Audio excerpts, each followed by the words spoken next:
Aquí comienza El Humano Porvenir, una mirada optimista del futuro posible de nuestra especie. El Humano Porvenir, salud, producción agroalimentaria, ambiente y energía. Una hora de noticias, reflexiones y fundamentos acerca de lo que se sabe, se puede saber, lo que se hace y lo que se puede hacer. El Humano Porvenir. Allá vamos.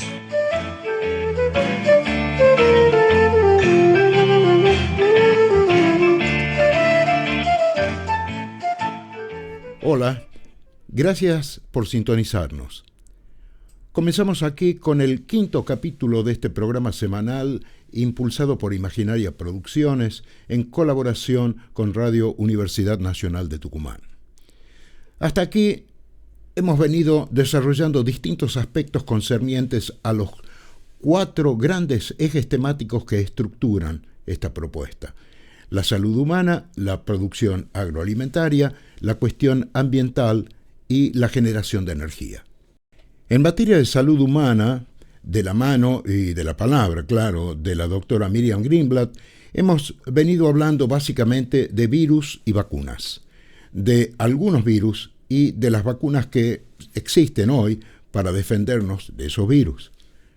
En particular, de los virus responsables del resfrío y de la gripe y del sarampión, ese maligno tan infeccioso que después de tanto tiempo sigue rondando en algunas áreas geográficas de América, produciendo nuevos casos, algo preocupante, pero no inevitable, gracias precisamente a las vacunas y básicamente a los mecanismos de lo que conocemos como nuestro sistema inmunológico, nuestros 2 sistemas de defensa ante agentes patógenos de diversa naturaleza: los virus, las bacterias, los hongos, en fin. Estos sistemas inmunológicos, su mecanismo en particular, es el eje de una serie de avances científicos muy importantes que mejoran nuestra perspectiva de supervivencia. De eso se trata, después de todo, nuestro programa, de cómo avanzamos como sociedad humana en la comprensión y el tratamiento de esos 4 aspectos claves de la vida que estructuran estas reflexiones. Repito, la salud humana, la producción de alimentos, la espinosa cuestión ambiental y la generación de energía con sus efectos. Todos estos aspectos relacionados entre sí de una u otra manera. Hemos examinado además, desde el primer capítulo, las condiciones climáticas que caracterizan el actual momento de la civilización, lo que hoy conocemos como cambio climático y sus efectos, pero también hemos tratado de aquello que puede hacerse para remediar o paliar o atenuar estos efectos y qué hacer también con sus consecuencias. Con respecto a la generación de energía y su relación con el llamado efecto invernadero, nos hemos centrado, y así seguiremos por un tiempo por ahora, en las bondades que posee en ese aspecto la caña de azúcar, cuyas particularidades como cultivo o como fuente renovable de energía seguiremos explorando en próximas emisiones. Pretendemos ahora internarnos en el micromundo de la naturaleza de los organismos vivos y ver por dónde van las ciencias en el conocimiento de ese universo microscópico en el que ocurre la vida. Nos interesa porque ese conocimiento sirve para prevenir, para defender y para curar, para producir más y mejores y más saludables alimentos con garantías de sustentabilidad.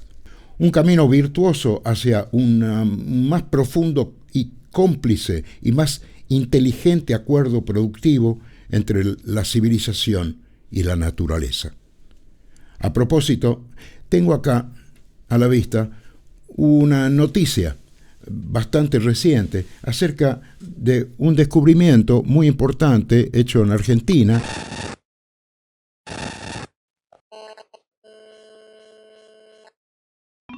¿Julio? Doña Onírica, ya me extrañaba no verla conectada por acá. Estaba escuchando lo que contaba la Clotilde, una vecina pobre. Ah, ahí anda, con el hijito más chiquito que está enfermo, pobrecito. En cama lo tiene.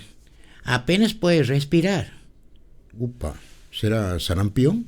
Eso pensé porque veníamos hablando de eso, pero parece que es otra cosa. Grave parece.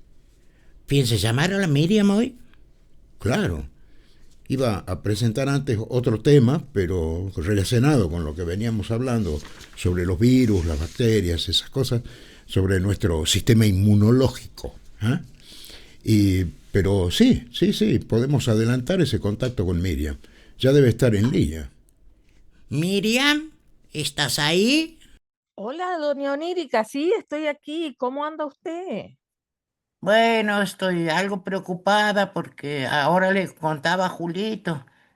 Yo tengo una vecina, la Clotilde, que tiene un chiquito, chiquito de 2 años y está en cama, enfermito, no puede ni respirar. Está serio, parece el asunto. ¿Qué le dio bronquiolitis? Ah, sí, eso dice. Yo pensaba que era sarampión, como veníamos hablando de eso. Digo, justo, sarampión. No, esa bronquiolitis, ¿cómo es? Sí, Esa. bronquiolitis. Es que estamos eh, en época de bronquiolitis ahora en Argentina. Parece que es grave, que es un virus. Sí, sí, es un virus. Se llama el virus sincicial respiratorio Ah, y es uno de esos 200 virus que yo le comenté que en la mayoría de la gente da resfrío común, ajá. pero, pero en los niños pequeños puede dar bronquiolitis. Ah, es una tribu especial de esos virus. Este de la bronquiolitis.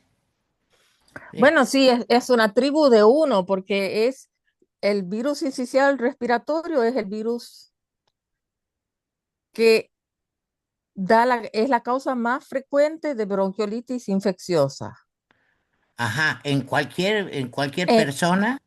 en los niños pequeños. En los adultos da otros cuadros, pero en los niños puede dar bronquiolitis, que es un compromiso de la vía aérea pequeña Ah, en los pulmones. ajá. Y esa es la causa de hospitalización y muerte más frecuente en niños menores de 1 año en todo el planeta. O sea, no, Uy, no es chiste. ¿hay vacunas para esto?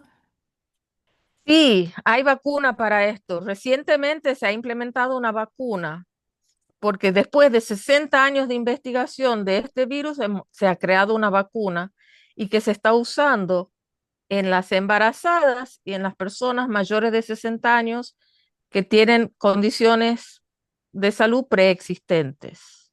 Ajá, Sí, entonces, en las embarazadas, la vacuna pasa a formar parte del esquema de vacunas que se le aplican a la mamá para proteger al bebé que va a nacer.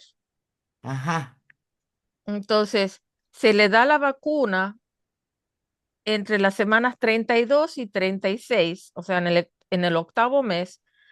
Entonces, ¿qué es lo que pasa? Se le da la vacuna a la mamá empieza a producir los anticuerpos y se los transmite al bebé poco antes del nacimiento. Pero ajá. necesitan esas 2, 3 semanas entre que se pone la vacuna y que nace el bebé para producir los anticuerpos y que le pasen al bebo. Ah, Entonces, ajá. cuando, cuando el bebé nace, tiene esa protección ya incorporada. Ah. Y dime, ¿cuántas dosis son? ¿Son dos como en el sarampión también? No, no, en esto es una sola dosis. Ah, Y entonces en las embarazadas se aplica durante el octavo mes de embarazo. ajá. ¿Y a los mayores? A los mayores también es una sola dosis y eso tiene que ponerse de acuerdo con su médico de cuándo se van a vacunar. Ajá. Y la vacuna lo protege al niño, que no.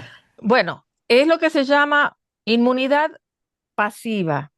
Mira. pasiva porque no le ponemos una vacuna al bebé, le ponemos la vacuna a la mamá y la mamá le va pasando los anticuerpos.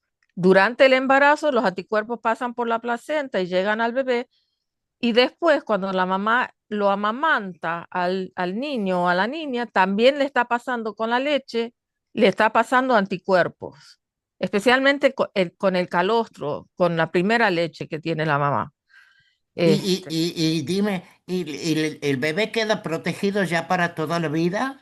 no, solo por los primeros 6 meses. Ah, es la época peligrosa para el bebé, ¿que no? Ajá, ese es el momento que es más vulnerable, donde tiene mayor probabilidad de que si se infecta con el virus sincicial respiratorio, que le dé bronquiolitis.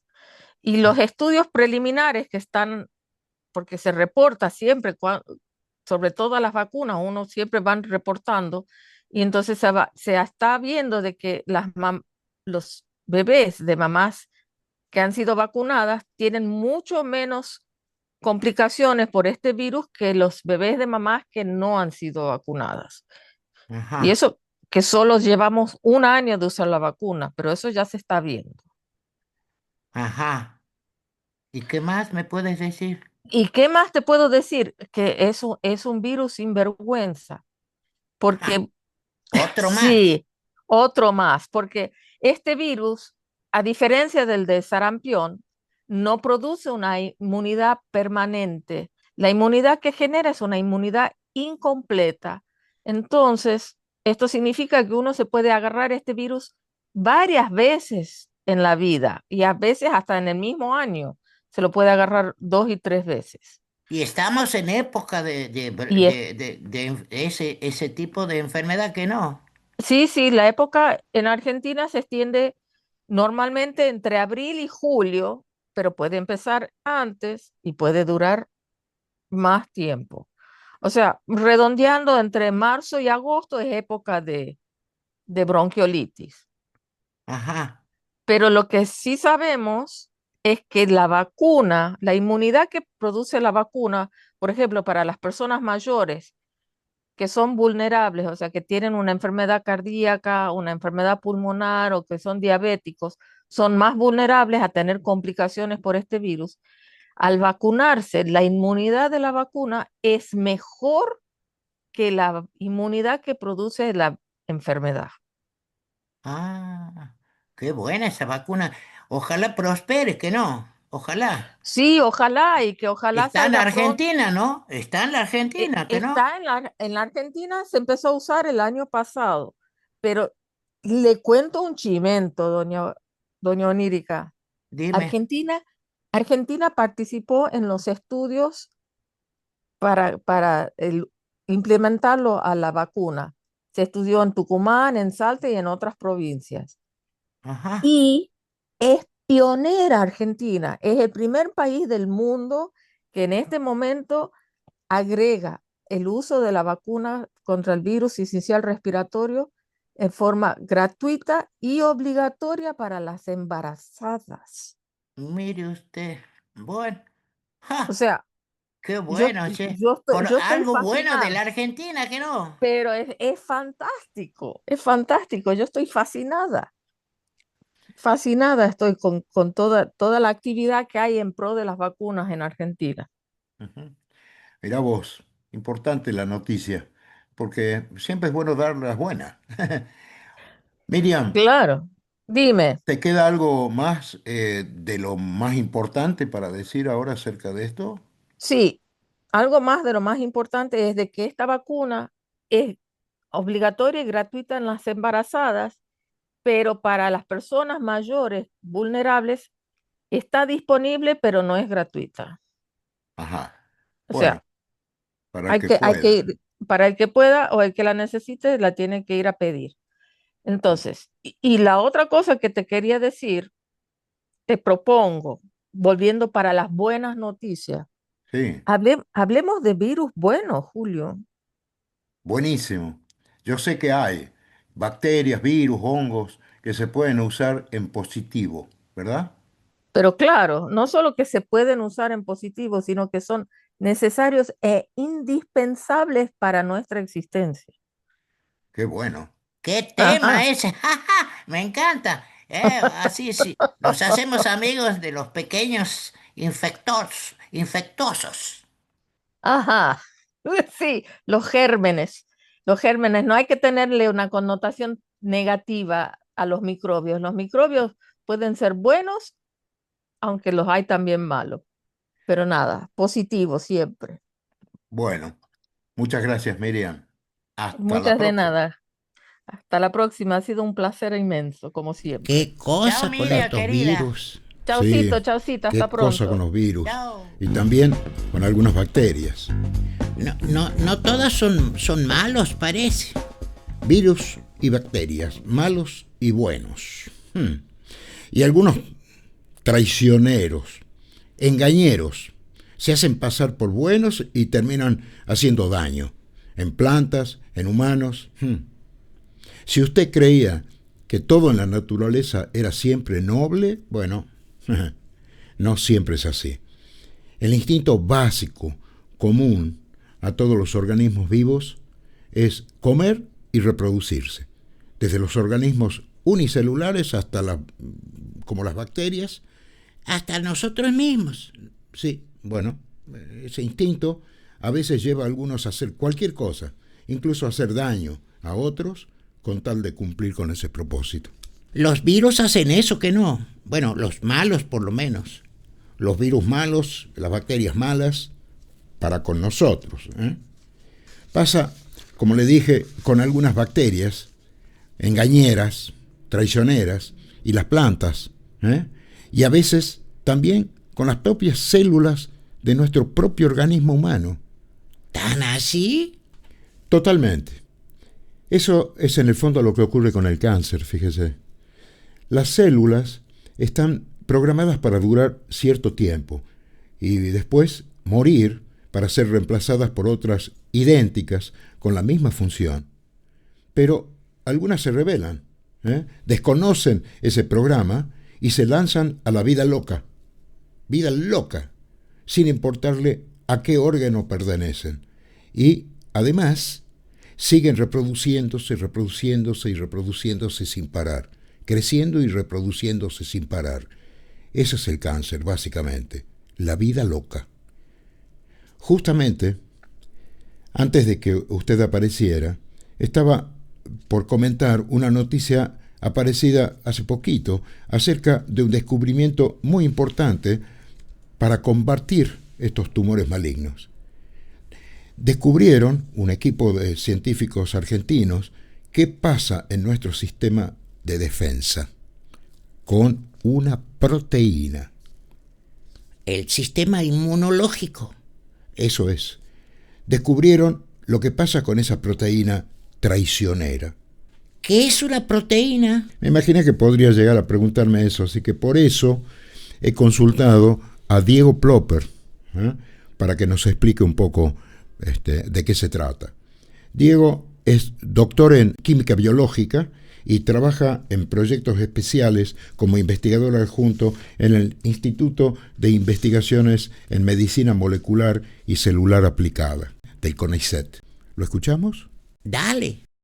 Bueno, estas moléculas que nosotros llamamos proteínas, que todos tenemos en nuestro cuerpo, son moléculas importantísimas y que sirven muchísimos roles, tanto estructurales, como si uno se imagina lo que puede ser una casa. Las proteínas están formando parte de las paredes, están formando las sillas, están también formando las partes internas que se mueven y hacen cosas. O sea que dentro de lo que es una célula se puede decir que las proteínas son el tipo de molécula más importante, porque son los que son los que llevan a cargo la estructura física de lo que es una célula y también cumplen funciones como si fueran pequeños robots o pequeños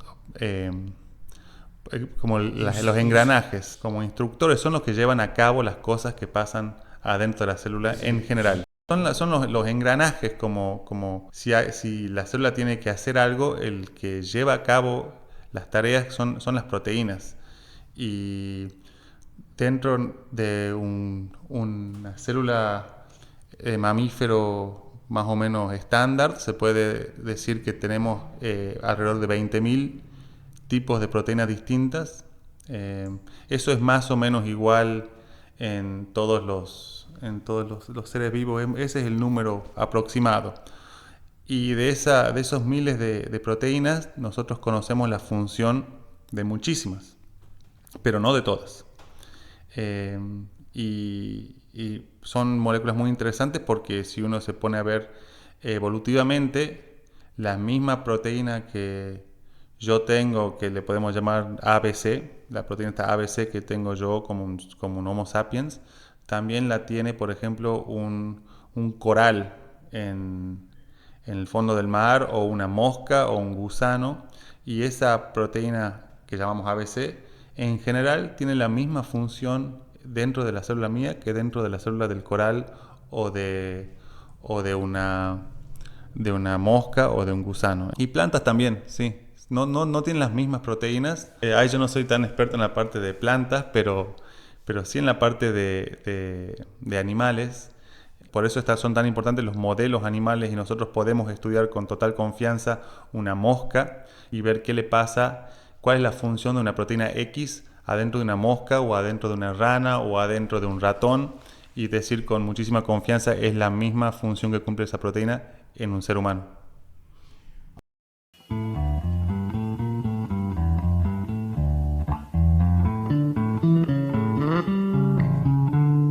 Las proteínas, doña Onírica, esos engranajes claves de la vida, útiles casi siempre, hasta que de pronto operan con el enemigo.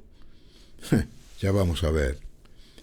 Le propongo ahora un recreo, un intervalo musical, otra vez, con algunas de las piezas compuestas para guitarra por Niccolò Paganini, músico italiano, violinista del siglo XVIII, ejecutadas en este caso por Luigi Attademo. Resulta que he sabido de que a muchos oyentes esos temas tan amables les cayeron muy bien, así que vamos a poner algunos otros, son breves, y luego de una pausa volvemos con más de esto que hemos llamado El humano por venir, conversando con el doctor Diego Plopper. Ya volvemos.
Bien, seguimos en El Humano Porvenir.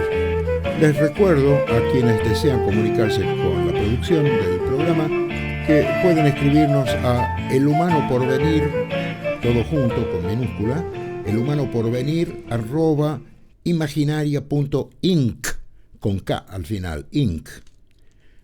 Vamos a tener mucho gusto en recibir sus comentarios, preguntas y sugerencias. Bueno, vamos entonces con la segunda parte de este quinto capítulo, con la charla con el doctor Diego Plopper. Le preguntamos de qué están hechas las proteínas, que todos afirman, y con razón, que debemos incluirlas necesariamente en nuestra dieta. Cuando comemos proteínas, ¿qué utilizamos de esas proteínas que comemos? Las proteínas están compuestas por aminoácidos, son una cadena de distintos aminoácidos uno unido al otro, una cadena polipeptídica.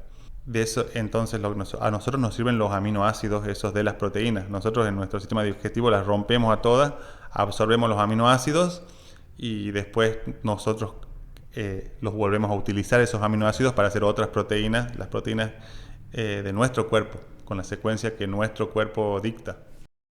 Lo increíble, si uno lo ve desde el punto de vista como si fuera una fábrica, o de robots, por ejemplo, es que nosotros tenemos robots que hacen robots, porque el mecanismo por el cual se arman las proteínas está compuesto por proteínas. Claro. Y ARN, que es ácido desoxirribonucleico, también ARN, es una combinación. Hay una combinación, son distintos tipos de ARN que ayudan a esos robots de proteínas, por decirlo de alguna forma, porque el mensaje de la receta, que es el ARN mensajero, que le dice que desde el gen se copia en una forma de ARN. Ese ARN después va a lo que es la máquina productora, que es el ribosoma, y ahí que el ribosoma está compuesto también por proteínas y por ARN, y ahí le dice, bueno, tiene que poner este aminoácido después unido a este y unido a este, y ahí lo que se aprovecha es de ARN de transferencia, que también ayudan en el proceso de armar esa nueva cadena polipeptídica, siguiendo las instrucciones del ARN que viene del gen. No sé exactamente cuál es el número de ribosomas por célula, pero ocurre en muchísimos lugares de la célula al mismo tiempo, y en millones y millones de células en nuestro cuerpo todo el tiempo, sí. Tengo entendido que gracias al avance de la informática se ha podido avanzar mucho en la identificación de ese complejísimo mundo de las proteínas. ¿Es así? Sí, ayuda muchísimo la computación. Cuando, por ejemplo, si uno quiere descubrir cuál es la función de una proteína, primero uno dice, ¿de dónde saqué esta proteína, por ejemplo? Vamos a dar un ejemplo. Comparo una persona que nunca hizo ejercicio con un atleta de alto rendimiento. Le saco, no sé, sangre de sus células. Veo que en el deportista analizo todas las proteínas que se han expresado y veo que hay una proteína que en el deportista está muchísimo más elevada. Y digo, mira qué interesante, ¿qué será esta proteína? Bueno, generalmente se empieza con una secuencia del gen. Y en general, todos los genes que tenemos nosotros son parecidos a otros genes que tienen los organismos como una mosca, como un sapo, como otros modelos de experimentación, en donde sí ya se han estudiado muchísimas más proteínas. Entonces podemos ver parecida a quién es. Y capaz que uno dice, no es igual a ninguna que se haya estudiado antes. Bueno, ¿qué tipo de regiones tiene? Analicemos, porque las proteínas están formadas por cada parte de la proteína puede tomar como un poquito de otra proteína, un poquito de otra proteína, se llaman como partes de la proteína, pueden ser parecidas a otra proteína. Entonces yo puedo decir, mira, esta proteína es totalmente nueva, pero yo sé que esta puntita es muy parecida a otra proteína que también tiene una puntita con una secuencia similar, y se ha visto que esa puntita sirve para agarrarse a a una membrana de lípidos. Entonces ya puedo inferir que esta proteína nueva capaz que se une también a lípidos. Esta otra y el otro bracito de la proteína capaz que es parecido a otra proteína que a su vez esa se vio que se une o que es importante para tal proceso porque se une a tales cosas.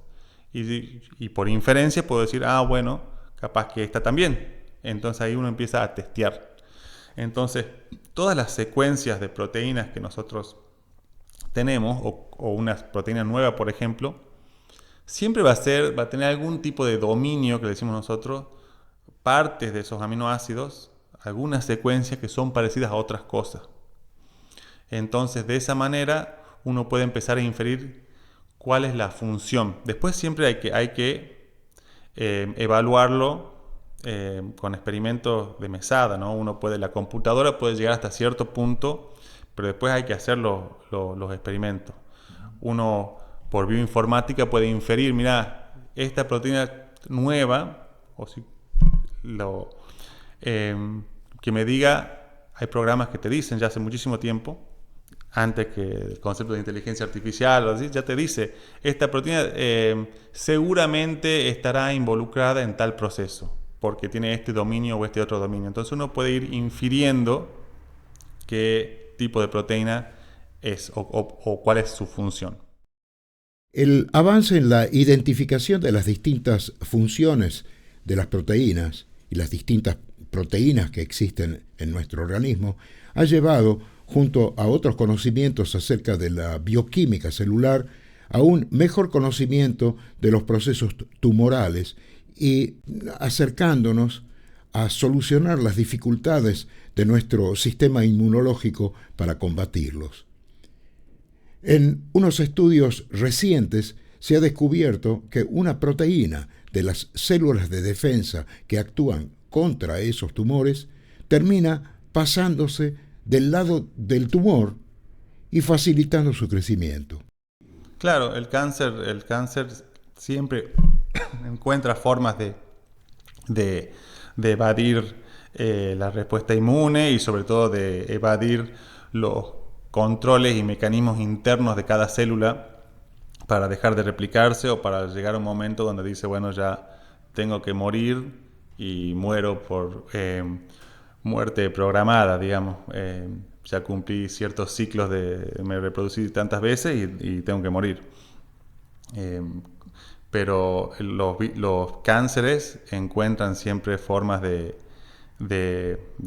evadir esos mecanismos internos y entonces se convierten en una célula cancerosa, se transforman, que se dice la transformación, hacia una célula cancerosa. Eso está pasando en nuestro cuerpo constantemente, no es algo no es poco frecuente, pero nuestro sistema inmune las agarra rápidamente, se da cuenta y las agarra, porque hay ciertas cosas que reconoce el sistema inmune dentro de una célula cancerosa. Lo que pasa es que muchas veces ese cáncer aprende, y es una forma de decir aprende, digamos. Llega un momento que una de esas células cancerosas se empieza de alguna forma a expresar una proteína, algunas, o dejar de expresar otras, entonces lo engaña al sistema inmune y el sistema inmune dice, bueno, vos sos una célula normal, no te voy a atacar. Entonces eso es un poco la base de lo que es la inmunoterapia, es volver a enseñarle al sistema inmune a reconocer cánceres. La importancia de conocer, doña Onírica, para prevenir y para curar. Un día, no muy lejano, supongo, podremos dar combate y vencer a todos los tipos de cáncer. Allá vamos.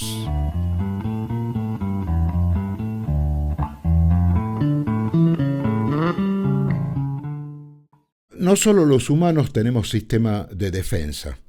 ¿Se acuerda, doña Onírica, que estábamos hablando con Juan Carlos Díaz Ricci acerca justamente de la posibilidad de vacunar a las plantas? Él nos decía que una vez que un patógeno o una molécula especialmente diseñada induce un proceso defensivo en una planta, aun cuando no posee el sistema inmunológico tan desarrollado como el nuestro, a pesar de eso, la planta adquiere cierta memoria, ¿eh?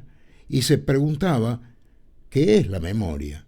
Algo muy parecido a nuestro sistema inespecífico, ¿se acuerdan, no es cierto? La defensa inespecífica del ser humano. Eso, algo muy parecido tienen las plantas, pero un poco más perfeccionado. ¿Se acuerdan, no es cierto? Sí, Julito, tengo memoria. Sí.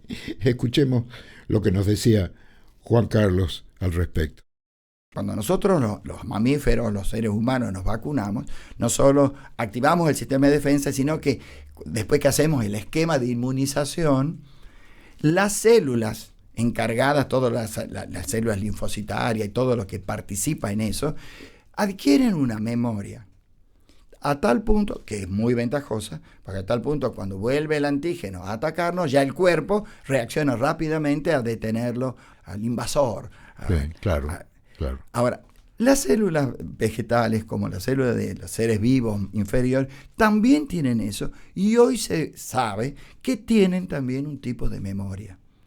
Entonces, ahí viene la parte muy discutida, como vos dijiste, controversial, si a esto nosotros le podemos llamar vacuna o no.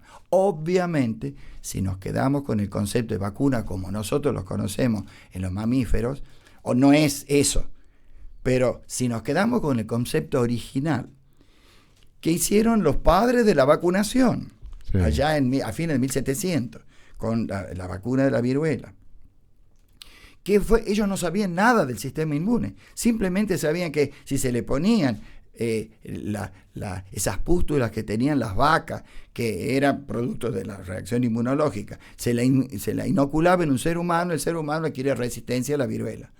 Es todo lo que sabían. Es decir, ellos de anticuerpos no sabían nada. Es decir, el mecanismo utilizado para adquirir la inmunidad, ellos no lo conocían, pero sí sabían los efectos. Entonces, desde el punto de vista conceptual, que eso es lo que nosotros queremos defender, desde un punto de vista conceptual es exactamente lo que les pasa a las plantas y a los seres inferiores. Uno induce, con un inductor que puede ser muy específico, estas células vegetales o de hongos o de cualquiera, reaccionan en forma bastante inespecífica, pero se quedan con una memoria. De tal modo que si un patógeno vuelve, si uno ha inducido con un inductor de ese patógeno, digámoslo bien, el inductor de la defensa contra ese patógeno, después de un tiempo vuelve el patógeno, la planta ya responde como si fuera casi inmune en una célula vegetal. ¿Qué es la memoria? Es algo esto que se acuerda de ciertos mecanismos y los mantiene relativamente activados, para que si entra otra vez si un inductor parecido o igual, inmediatamente se activa. Eso es lo que se vio desde el punto de vista bioquímico. Ahora, desde el punto de vista molecular, se ve que ¿Cuál sería la diferencia? El bioquímico son las reacciones bioquímicas. Por ejemplo, estallido oxidativo, aumenta la respiración, es decir, fisiológico, le diría mejor. Sí, ¿no? Acumulación, por ejemplo, en caso de las plantas, de polisacáridos, o más complejo que podría ser que ir desde almidón, lignina, calosa. Eso es muy bioquímico, como una respuesta fisiológica a un estrés, ¿no es cierto? Ahora, ¿por qué sucede eso? Y ahí ahora se puede saber lo que antes se conocía como epigenética, que era la adquisición de ciertas características o caracteres de una planta o de lo que sea, incluyendo nosotros, de propiedades que surgen como interacción con el medio. Sí. Es decir, que la epigenética sería el aprendizaje del genoma. Exactamente. Bueno, eso que antes era un poco, diría yo, muy experimental y sin un fundamento molecular, hoy se sabe, ya hace 10 años diría yo, se sabe que ese aprendizaje, esa memoria, está justamente en el genoma cuando se produce a través de todo este mecanismo complejo, que tiene que ver proteínas, que tienen que ver RNA mensajero, modifican de tal manera el genoma, de tal manera que se producen lo que nosotros conocemos remodelación de la cromatina. Y en esa La remodelación cromatina sería es todo el genoma, todo el genoma. con toda su estructura. El genoma no es una molécula de ADN lineal simplemente, está enrollada, súper enrollada, formando, qué sé yo, nucleosomas, formando nudos y formando telómeros y formando todo lo que... Es como un ovillo. Un ovillo súper enrollado, y eso se desenrolla y se enrolla según los genes que se activan. Bueno, lo que se vio es que cuando uno activa este tipo de cosas y induce una memoria, algo de ese genoma queda aprendido. Queda modificado, claro, aprendido, y casi como que le cuesta volver, entonces ya queda como formateado. Eso tiene que ver con las mutaciones. Exactamente. Eso tiene que ver con... Domesticados. Tiene que ver con ¿cómo diría yo? Sí, modificación de la cromatina o de la porción del genoma que se expresa, que puede ir cambiando y de pronto activar toda una cascada de señalización que provoca algo que le otorga resistencia a una cosa. Qué bueno, ¿eh? ¿No? Entonces, todo eso tiene que ver con lo que me decías de que cómo uno, cuál sería el concepto de la cuarta revolución. Tiene que ver con todo esto. Que hoy, porque avanzó la bioquímica de una manera extraordinaria, la biología molecular, todo eso, las herramientas que se tienen para el estudio, desde la edición génica, por el sistema de todo lo que es el mecanismo de modificación genética puntual, y todo lo que se conoce ahora por la remodelación de la cromatina. Claro, ahora hay herramientas como para empezar a estudiar esto.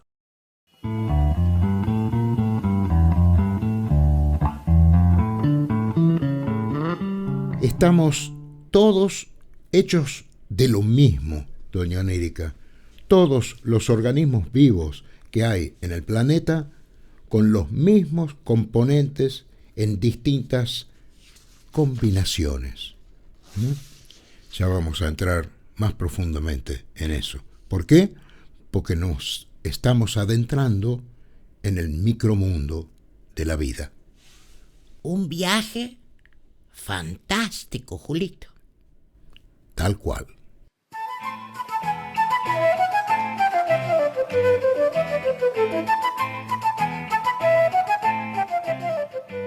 Cerramos esta emisión con la presentación de un servicio muy útil para la práctica de la agricultura.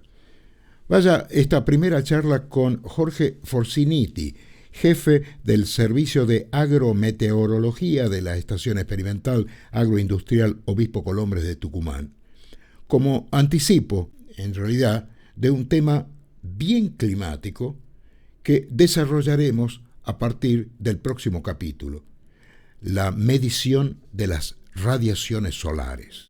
Nada menos. Caramba. Ajá, tal cual. Escuchemos a Forciniti ahora, respecto de lo que hacen y de lo que observan ellos respecto de las temperaturas medias en esta región. La sección agrometeorología se encarga de estudiar la interacción que hay entre el clima y los cultivos. Especialmente, los principales cultivos en la provincia serían caña de azúcar, citrus, granos y algunas hortalizas también. Nuestra principal función es la recolección de datos meteorológicos, y para eso disponemos de una red de más de 40 estaciones meteorológicas automáticas que están instaladas a lo largo de toda la provincia. Esta información se transmite en tiempo real a nuestros servidores, y desde ahí son tomados por una aplicación para celulares y una página web, y esa información es volcada al productor. O sea, ¿cuál es nuestro principal objetivo?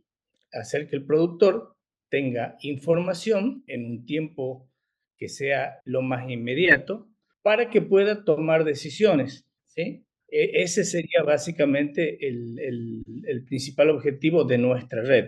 A partir de ahí, con estos datos que son generados por la red, nosotros también hacemos investigaciones. Estas investigaciones también ayudan al productor, ¿sí?, a poder tomar esas decisiones. ¿Cuáles son las líneas de investigación, por ejemplo, que tienen a cargo? Nuestras principales líneas de investigación están relacionadas principalmente con los cultivos, por ejemplo, cultivo de granos, cultivo de citrus, cultivo de caña, y aparte de esto, con las variables en sí. O sea, nosotros tenemos planes de investigación de temperatura, que en este caso, por ejemplo, de temperatura, nosotros tenemos el comportamiento una de nuestras líneas de investigación es el comportamiento de las temperaturas en los últimos 100 años o precipitaciones. También, bueno, en el mismo sentido, o sea, el comportamiento de las precipitaciones. También tenemos como líneas de investigación la radiación solar, el poder estimar radiación solar, no habiendo, o sea, mediante otros recursos, no solamente mediante la medición en sí, sino mediante otros recursos como por ejemplo las imágenes satelitales. Otras líneas de investigación, por ejemplo, es referente a los cultivos en sí. Por ejemplo, tenemos en este caso, estamos con el desarrollo de un modelo de estimación de rendimiento mediante índices agrometeorológicos. Este modelo se nutre de 3 índices: el índice térmico, un índice hídrico y un índice radioactivo. Mediante estos 3 índices y en diferentes estadios del cultivo, nosotros pretendemos estimar el rendimiento, y si podemos estimar ese rendimiento, inclusive en estadios tempranos, mucho mejor. Ustedes tienen mediciones de variaciones climáticas, series históricas, guardadas y analizadas. ¿Qué nos podrías decir acerca de las tendencias respecto de las temperaturas medias actualmente en la región? Bien, bueno, como te comentaba antes, nosotros tenemos una base de datos especialmente para la localidad del Colmenar, que tiene más de 110 años de datos. Lo que nosotros pudimos ver a priori, o sea, todavía no está publicado el trabajo, es que, por ejemplo, las temperaturas tienen, en el caso, por ejemplo, de las temperaturas máximas, no son valores que no se hayan dado antes, ¿sí? O sea, no es que en este momento hay temperaturas mucho más altas que en periodos anteriores, nada. Pero en el caso de las temperaturas mínimas, sí. Detectamos que hay un crecimiento casi sostenido de las mínimas que van, por supuesto, cada vez más van creciendo. ¿Qué significa esto? También, por consiguiente, tenemos que la amplitud térmica va bajando. O sea, Sí. eso es lo que hemos detectado en este momento. También, aparte de eso, o sea, a pesar de que, como te dije, que no es que no se dieron temperaturas máximas con valores como los de ahora, sí es cierto de que desde la década del 70, te diría que para aquí, sí las máximas vienen teniendo un crecimiento sostenido. Por supuesto que hubo otros periodos donde se dieron máximas de estos valores, pero en este momento está sufriendo un crecimiento sostenido. Bueno, entonces, modelos de rendimiento de algunos cultivos, modelos de rendimiento por cálculos de constante o dinámica de la evaporación, Evapotranspiración. evapotranspiración. Ahora, tengo entendido de que hay un estudio especial en curso que están llevando adelante junto al Instituto de Investigaciones Espaciales de Brasil respecto de la dinámica de radiaciones solares. Sí, con el Instituto Nacional de Investigaciones Espaciales de Brasil, y específicamente con el doctor Juan Carlos Ceballos, lo que estamos haciendo es validar un modelo desarrollado por ellos, que es el modelo GL 1.2, y que este modelo permite estimar radiación solar a partir de imágenes satelitales GOES. Nosotros aportamos datos reales medidos en superficie y bueno, por lo que pudimos ver, el modelo funciona muy bien realmente, y se puede usar para estimar radiación solar, incluso en lugares donde no hay estaciones meteorológicas midiendo. Próximamente, sufriéndose un además crecimiento de sostenido. introducirnos en lo que son y cómo se miden las radiaciones solares, muy importantes para la agricultura, para la urbanística, para una serie de otras construcciones humanas. Además de eso, vamos a internarnos en lo que es la agricultura del conocimiento y especialmente, un poco más adelante, en lo que consiste lo que se llama hoy el holobioma, ese conjunto de el individuo planta con su entorno bacteriano que tanta importancia tiene en este camino que vamos recorriendo para volver con las prácticas humanas a la conciencia y a las fuerzas naturales de la vida. Hay una corriente, como decía yo recién, biotecnológica, que recorre transversalmente todas las actividades vinculadas con las ciencias agrarias. Así que, bueno, en eso estamos, líneas que se nutren de la mirada propia de estas nuevas ciencias. La química, la biología también se suman, algo de la física por la cuestión atmosférica, en fin, un conjunto de disciplinas que estudian cómo volver a usar las fuerzas mismas de la naturaleza. Doña Onírica, hay mucho para recorrer. Ya estamos de viaje. Allá vamos.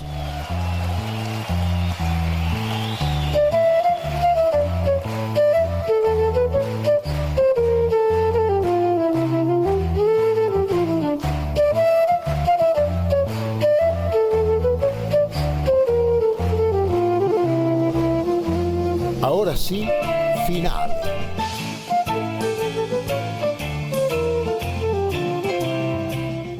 Será entonces hasta el próximo capítulo de esto que hemos llamado El Humano Porvenir.